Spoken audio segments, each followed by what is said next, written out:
Okay, आज के lecture में हम लोग देखने वाले हैं बिजनेस लॉ। ठीक है, बिजनेस लॉ जो है एसवाई बीकॉम का सेमेस्टर 3 में इंडियन कॉन्ट्रैक्ट एक्ट 1872।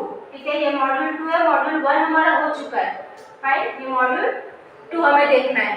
मॉड्यूल 2 के अंदर भी हमारा क्वेश्चन 1 जो है, क्वेश्चन 1, ठीक है, explain the meaning of free consent in a contract and discuss agreement enter into by coercion. ठीक है, ये हमारा हो चुका है जो सेक्शंस कंसेंट के लिए और फ्री कंसेंट के लिए। ठीक है, तो इसके लिए सेक्शंस है आपके सेक्शन 13 टू 22 तक। ठीक है, कंसेंट के लिए सेक्शन 13 इस तरह से कुछ है, बाय कॉर्जन तक, यानी कि सेक्शन 15 तक आपको एक्सप्लेन करना है क्वेश्चन के आंसर के अंदर। राइट, ये पूरा आपको आंसर लिखना है।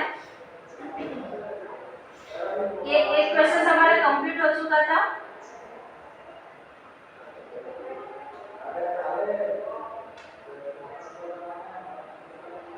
ये पूरा हमने कर लिया था। फाइन, क्वेश्चन ये 2, क्वेश्चन 2 भी हमारा हो गया था, जो था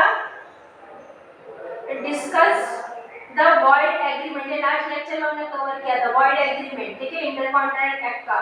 तो इसके लिए भी सेक्शंस कुछ है जो हमने किए थे। Register of marriage is void, फिर ट्रेड वाला, ठीक है, सेक्शन 27, 26, 27। इस तरह से ये भी आंसर हमने कर लिया था। नहीं किया तो पॉइंट्स एटलीस्ट लिख के फिर इसको बाय हार्ट करो तो अच्छे से होएगा वो। हाँ, आज देखने वाले हम लोग क्वेश्चन 3।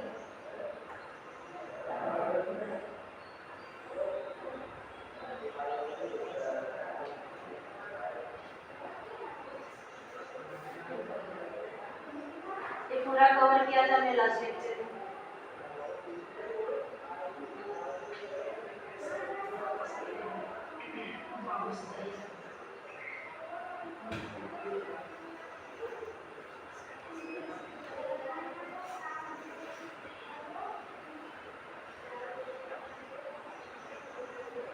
ओके, आज देखने वाले क्वेश्चन 3। क्वेश्चन 3 है डिस्कस ई कॉन्ट्रैक्ट। ठीक है, e contract and legal issue in the formation of e contract. Fine, e contract, e contract का मीनिंग क्या हुआ? ई यानी क्या? इलेक्ट्रॉनिक्स। ठीक है, ई का मीनिंग होता है आपका इलेक्ट्रॉनिक फॉर्म। और कॉन्ट्रैक्ट यानी सबको पता है, पता है कि नहीं पता है? ठीक है, कॉन्ट्रैक्ट यानी हम लोग ने पूरा पढ़ा वो। अभी व्हाट आर ई कॉन्ट्रैक्ट? ठीक है, ये क्वेश्चन आएगा अगर discuss E contract and legal issue in the formation of e contract. ठीक है, तो ई कॉन्ट्रैक्ट क्या है और उसके अंदर फॉर्मेशन के अंदर कौन कौन से लीगल इशू आए, यानी पहले एक्सेप्ट नहीं करते थे ई कॉन्ट्रैक्ट को।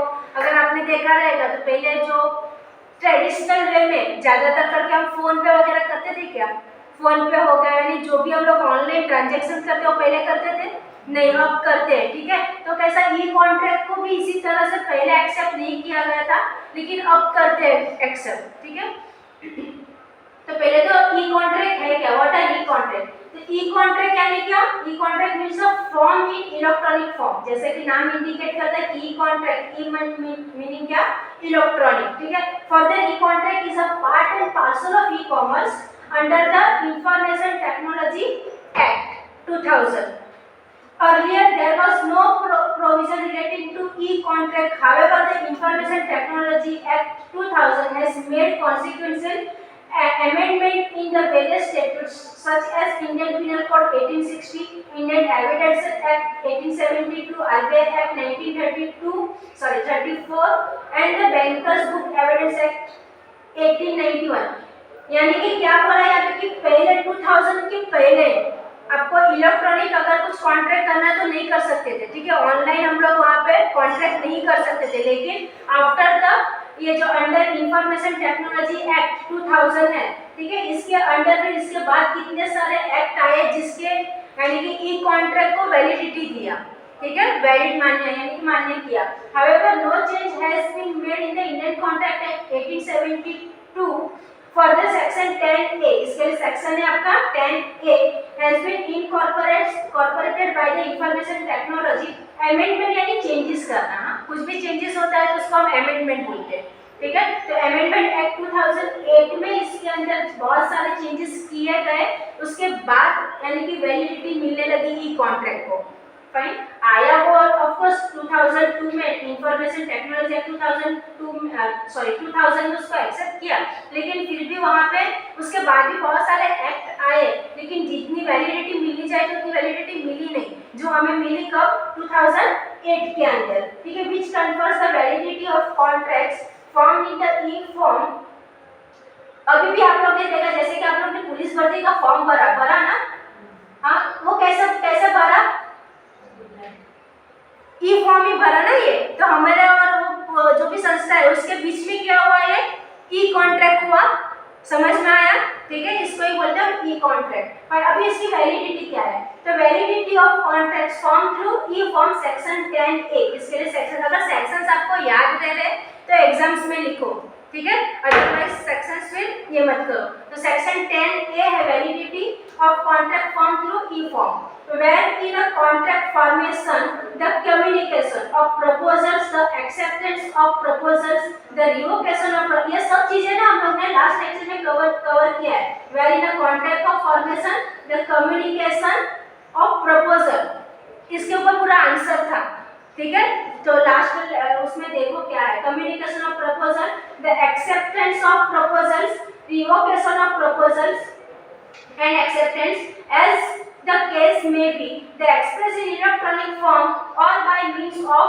an electronic record। अभी जो भी आपका रिकॉर्ड हुआ, समझा आप लोगों ने पुलिस भर्ती का फॉर्म भरा, आपका कॉन्ट्रैक्ट हुआ, जो भी वो यानी जो भी कंपनी या फिर एसोसिएशन है उसके साथ कॉन्ट्रैक्ट हुआ, लेकिन कैसा कॉन्ट्रैक्ट हुआ, आपका ई कॉन्ट्रैक्ट हुआ ना, आप लोग ने पूरा ऑनलाइन फॉर्म भरा, ठीक है, तो वही, और आपका जो रिकॉर्ड रहेगा वो कैसा रहेगा, इलेक्ट्रॉनिक रिकॉर्ड, ठीक है, ये किसके अंडर आता है, सेक्शन 10A के अंडर, ठीक है, ई फॉर्म बोलते हैं इसको, ठीक है। There such contracts are not be deemed to be unenforceable solely on the ground that such electronic form और means was used for the purpose, ठीक है, ये अभी in the context of contract formation unless otherwise agreed by the parties, और of course वहां पे party से agreed, यानी जितनी भी पार्टीज है उसके अंदर वो जिसने ऑफर किया, जिसने एक्सेप्ट किया, वो दोनों पार्टी कैसी होनी चाहिए, एग्रीड होनी चाहिए उसके अंदर, ठीक है।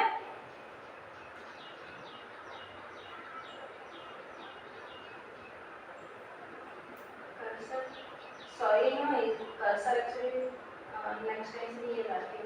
चलो अभी इसके बाद नेक्स्ट अभी hence validity of contract shall be decided according to the section 10 Indian code, यानी कि इसकी वैलिडिटी, आप लोग भी कास्ट सर्टिफिकेट बनाए तो उसकी वैलिडिटी रहती है, फाइन, वैसे ही ई कॉन्ट्रैक्ट की भी वैलिडिटी रहती है, ठीक है, जो आती है आपकी सेक्शन 10 के अंदर, ठीक है, वो कहां पे बनाने जाते हो आप लोग, पालकर जाना पड़ता है, ठीक है, इंडियन कॉन्ट्रैक्ट एक्ट 1872 के हिसाब से। उसके बाद नेक्स्ट है हाउ मेड, और ये किस तरह से बनता है, ठीक है, तो किस तरह से बनता है, एंड इलेक्ट्रॉनिक और डिजिटल, अभी इलेक्ट्रॉनिक यानी आपका डिजिटली हुआ वो, राइट, तो इलेक्ट्रॉनिक और digital contract is an agreement drafted and signed in an electronic form, आप लोग ने भी फॉर्म भरा, इलेक्ट्रॉनिक फॉर्म, ई फॉर्म भरा, तो उसके अंदर भी आपने ड्राफ्टेड, यानी कि फिर आपका फोटोज ड्राफ्ट किया रहेगा, आपके डॉक्यूमेंट्स अपलोड किए रहेंगे और साइन भी अपलोड किया, ठीक है, हर एक चीज हमने ई वे से ही किया, ठीक है, इलेक्ट्रॉनिक वे से किया, ठीक है, वैसे ही सेम यहाँ पे किए, and electronic agreement can be drafted in the similar manner in which the normal hard copy agreement is drafted। अब को हमने किस तरह से भरा, जैसे अगर समझो वो हमारे सामने ई वे में ना हो के अगर हमारे हाथ में यानी कि फिजिकली रहता तो भी हम क्या करते, उसमें फोटो चिपकाते, आपके साइन लिखते, आपके डॉक्यूमेंट उसके अंदर हम लोग सब अटैच करते थे, ठीक है, सेम वे हमें ई फॉर्म में भी करना पड़ता है, उसमें कुछ अलग नहीं, खाली इतना कि हमारा वे अलग रहता है, ये हम फिजिकली मैन्युअली करते और ई फॉर्म में कैसा रहता है, और पूरा ऑनलाइन रहेगा वो, फाइन।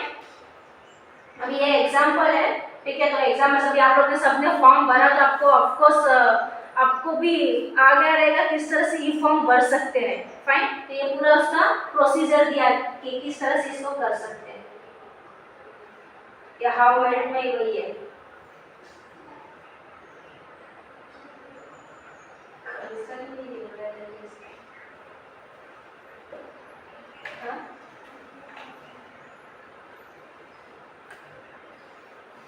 ओके, ये कुछ पार्टीज है,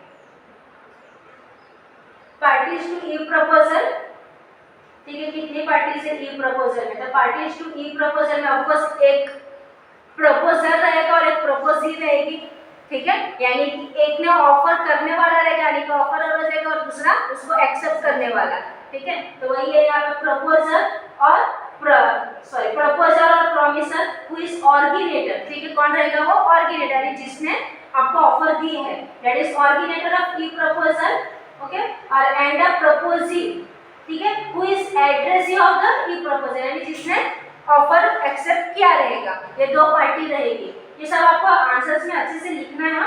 parties to e acceptance, parties to e acceptance are promisee और एक्सेप्टर, ठीक है, उसको प्रॉमिसी भी बोल सकते हो और एक्सेप्टर भी बोल सकते हैं, ठीक है। Who is originator of e acceptance and the proposer और promisor who is addressee of the e acceptance. अभी यही चीज हमने यहाँ पे फॉर्मेट के अंदर लिखा है, ठीक है। फॉर्मेट के अंदर आपके पास जैसे कि मिस्टर यानी कि डायग्राम के थ्रू इसको एग्जांपल में समझाया है कि मिस्टर ए है जो ऑर्गेनेटर ऑफ ई प्रपोजल, इसने प्रपोजल दिया, इसको ई प्रपोजल यानी ऑनलाइन उसको प्रपोज किया, ठीक है। प्रपोज यानी वो वाला प्रपोज नहीं है, यहाँ पे कॉन्ट्रैक्ट ऑफर यानी बिजनेस वाला, ठीक है। मिस्टर बी को that is the address of E proposal, ठीक है। उसके अंदर ये मिस्टर ए वो प्रपोजर और प्रॉमिसर और ये जो मिस्टर बी है वो कौन हो गया? प्रपोजी, ठीक है। अब इसने जब एक्सेप्ट कर लेगा, ठीक है, मिस्टर बी जब एक्सेप्ट कर लेगा तो उसके बाद वो कन्वर्ट किसके ऊपर होगा? वापस मिस्टर ए के वाला। अभी आप लोग ने सबमिट किया फॉर्म, बाद में उसको एक्सेप्ट तो वही करने वाला है जिसने आपको ऑर्गेनाइज किया है, ठीक है, ऑर्गेनेटर को, यानी इस तरह से वो पूरा रिवर्स होता है। Fine. The time and place of formation of e contract, क्या बोला? Time and place of formation of e contract। The time and place कौन सा formation of e contract? It is important to note that time of formation of e contract depends upon the whether acknowledgement was part of contract formation process or not। यानी कि वो उसका part है कि नहीं है, पहले तो वो चेक करना है, उसके बाद उसका टाइम एंड प्लेस जो भी है वो फॉर्मेशन होता है कॉन्ट्रैक्ट का। When acknowledgement is a part of contract formation process, अगर acknowledgement उस कॉन्ट्रैक्ट का यानी जो फॉर्म कर रहे हैं हम लोग प्रोसेस उसका पार्ट है तो किस तरह से उसको कर सकते हैं? जैसे कि where acknowledgement is a part of contract formation process, then moot question is who will send acknowledgement, यानी कि वहाँ पे फिर कुछ क्वेश्चनरी होगी, ठीक है। क्वेश्चनरी के अंदर जैसे कि फॉर ई प्रपोजल, अगर हम ई प्रपोजल कर रहे हैं मेड बाय द कौन बनाता है? प्रॉमिसर या प्रॉमिसर, ठीक है, प्रपोजल या प्रॉमिसर। तो acknowledgement must be send by the promisee, acknowledgement कौन देगा? पहले प्रॉमिसी। यहाँ पर मैंने आपका टर्म्स एंड कंडीशन एक्सेप्ट किया, इस तरह से पहले कौन देगा एक्नॉलेजमेंट? प्रॉमिसी देगी, ठीक है। Address of the e proposal to the promisor और e acceptance given by the promisee acceptor, acknowledgement was sent by promiser address of e acceptance to the promisee or acceptor। for example जैसे कि आपने इसे example दिया आपको, अब ये example same इसी तरह से कि मिस्टर ए, एक मिस्टर ए नाम का कोई बंदा है जो कहाँ पे रहता है? मुंबई में। Makes an e proposal to sell 100 TV sets, ठीक है। उसने क्या प्रपोजल दिया? 100 टीवी सेट बेचने को, किसको? मिस्टर बी को, जो रहता है चेन्नई में। तो मिस्टर बी उसको क्या देगा? ई एक्सेप्टेंस देगा कि भाई मुझे तेरा प्रपोजल एक्सेप्ट है, ठीक है। इस तरह से उसको क्या बोलेंगे? एक्नॉलेजमेंट ऑफ रिसीप्ट ऑफ, जैसे कि फर्स्ट उसके अंदर e proposal is to be made by, पहले कौन करेगा? मिस्टर बी, उसने एक्सेप्ट किया ना उसका, ठीक है, तो पहले वो करेगा to mister A and the e acceptance is to be made by mister A to mister B. अब पहले मिस्टर बी ने एक्सेप्ट किया, वो उसको मिस्टर ए को कंफर्मेशन करवाया, ठीक है। फिर मिस्टर ए उसका सब यानी कि अगर जैसे ही आपने फॉर्म सबमिट किया तो उसके बाद एक्सेप्टेंस कौन करेगा? मिस्टर ए, यानी वो पूरा कन्वर्ट होता है, ठीक है। तो ये कुछ डायग्राम है, उसका ही पूरा एक्सप्लेनेशन है, देख लेना। When acknowledgement is not a part of contract, ये ऊपर का क्या था कि जब acknowledgement पार्ट है कॉन्ट्रैक्ट फॉर्मेशन प्रोसेस का, और अब क्या है? जब acknowledgement अगर पार्ट नहीं रहा, ठीक है, पार्ट नहीं रहा तो किस तरह से करना है? नॉट है यहाँ पे, और उसके अंदर पार्ट था, तो that means the parties are not agreed. अगर वो नहीं है तो फिर क्या होगा? यहाँ पे पार्टी एग्रीड नहीं है, ठीक है। Parties are not agreed, e records shall be binding on receipt of acknowledgement। अभी कुछ एक्ट से इसके अंदर, ठीक है, एक्ट के थ्रू इसको आपको बताने की कोशिश की है, जैसे कि इंडियन एविडेंस एक्ट। इसके अंदर सेक्शन 65B के अंदर लिखा गया है कि it is says that any information contained in an electronic record which is printed on a paper or stored, recorded, copied or optical, magnetic media produced by computers are deemed to be a document and admissible as evidence in any process. जैसे कि आपने अभी form भरा, ई form भरा, ठीक है, वो form आपके लिए एविडेंस रहेगा कि भाई हमने फॉर्म भरा है। अगर आप उसका प्रिंट निकाल के रखो तो मैन्युअली पेपर्स वगैरह भी आप रख सकते हो कि ये फॉर्म मैंने भरे। जैसे कि समझो हम लोग कॉलेज में एडमिशन लेते हैं, अगर ऑनलाइन एडमिशन लिया लेकिन फिर भी उसका एक्नॉलेज हम लोग निकालते हैं ना कि हमने एडमिशन लिया, फिर जाके फिजिकली कॉलेज में मिलते हैं कि भाई हमने ऑनलाइन आपका ये फॉर्म भरा था, ठीक है। वैसे ही यहाँ पे भी ई कॉन्ट्रैक्ट इंडियन यानी हमारे पास वो एक एविडेंस रहता है, ठीक है। तो इंडियन एविडेंस एक्ट के अंदर सेक्शन 65 में वही बोला है कि एक एविडेंस के थ्रू हमें वो करना है। तो कंप्यूटर आपको ठीक है ये सब कर लेना। नेक्स्ट है ऑनलाइन कॉन्ट्रैक्ट वैलिडिटी। अब उसकी ऑनलाइन कॉन्ट्रैक्ट की वैलिडिटी किस तरह से, तो Indian contract act 1872 governs all the E contract, ठीक है। ये याद रखना कि भाई इंडियन कॉन्ट्रैक्ट कौन सा, एक्ट 1872। जितने भी हमारे ई कॉन्ट्रैक्ट हो या फिर फिजिकली हो मैन्युअली जो भी हो, वो सब कुछ हमें वैलिडिटी कहाँ से मिलती है, इंडियन कॉन्ट्रैक्ट एक्ट 1872 से, ठीक है। ये गवर्न करता है पूरा। E-contracts in India which inter alia mandate certain prerequisites for a valid contract such as free consent। और ऑफ कोर्स वहाँ पे जब अगर हम लोग ये कर रहे हैं एग्रीमेंट या कॉन्ट्रैक्ट कर रहे हैं तो वो कैसा होना चाहिए, फ्री कंसेंट। ये मैंने आपको फ्री कंसेंट पे पूरा एक लेक्चर दिया लास्ट लेक्चर के अंदर। फ्री कंसेंट यानी कैसा, सामने वाले की मर्जी उसमें होनी चाहिए, यानी वो अपने स्वैच्छिक, ठीक है, अपनी इच्छा से वो अंदर इंक्लूड होना चाहिए, ठीक है। This question is need to be examined how requirement of contract ठीक है, ये सब हमने देख लिया। As per the Indian Contract Act 1872 important requirement, कुछ वैलिड कॉन्ट्रैक्ट होने के लिए ये सब चीज होनी चाहिए। जैसे कि बोला कि कॉन्ट्रैक्ट होना चाहिए वो कैसा कि पार्टी के बीच में फ्री कंसेंट, फिर वो लॉफुल होना चाहिए और कॉम्पिटेंट टू कॉन्ट्रैक्ट पार्टी जो भी है वो कॉन्ट्रैक्ट करने के लिए होनी चाहिए और उसमें ऑब्जेक्ट यानी कि आपका लॉफुल ऑब्जेक्ट होना चाहिए उसके अंदर, ठीक है। फिर नेक्स्ट है standard form on online contract और अनकंसेंसुअल। ये स्टैंडर्ड फॉर्म है, फॉर्म किस टाइप का होना चाहिए, ठीक है। इसके लिए भी आपकी वैलिड ये फॉर्म आपका जो अगर ऑनलाइन फॉर्म है तो किस टाइप का होना चाहिए, तो उसके अंदर बोला in India there is no well developed jurisprudence on the question of whether standard form. अभी देखो स्टैंडर्ड फॉर्म, अभी आपने भी फॉर्म भरा ऑनलाइन, उसके अंदर आपको बहुत डिफिकल्टी आती है ना ऑनलाइन फॉर्म भरने में। जितना हम इजीली मैन्युअली भर सकते हैं उतना हम लोग ऑनलाइन फॉर्म में भर सकते हैं। उसके अंदर मोस्टली सबको तो आता ही नहीं है, सबको नहीं आता है ना, वो कोई कोई वो चीज़ कर पाते हैं, ठीक है। इसके लिए हम लोग साइबर में जाते हैं फॉर्म भरने के लिए, होता है ना वो चीज़ें, ठीक है। ठीक है, तो कोर्ट के थ्रू ये सब किया गया कि as per the Indian law previously deal with the instance where contract terms including standard form. उसके अंदर कोई स्टैंडर्ड फॉर्म, उसके अंदर कितने, जैसे कि आप लोग ने उसके अंदर भरा आपका डिस्ट्रिक्ट अभी तक वहाँ पे पालकर अपडेट नहीं हुआ है। हमारे लिए डिस्ट्रिक्ट कौन सा, अभी पालकर ना, लेकिन अभी तक उसके अंदर कौन सा है, थाने ही है, ठीक है। तो इस तरह से ये जो भी था वो परफेक्ट नहीं है अभी तक, ऐसा बोला गया है इसके अंदर मैनिपुलेटरी। फिर how do I enforce this contract, किस तरह से इसको हम लोग एनफोर्स कर सकते हैं। तो कुछ यहाँ पे आपको ट्रिक दी गई कि this is a must take care questions. Let us say, अभी इसके अंदर थोड़ा बहुत आपको पर्टिकुलरली लिख लेना कि लेट यू से you have a contract between you and the web development company, ठीक है। यानी कि यहाँ पे ऐसा बोला है कि भाई आपके बीच में, और समझो यहाँ पे कंपनी के बीच में कुछ एग्रीमेंट हो रही है, ठीक है।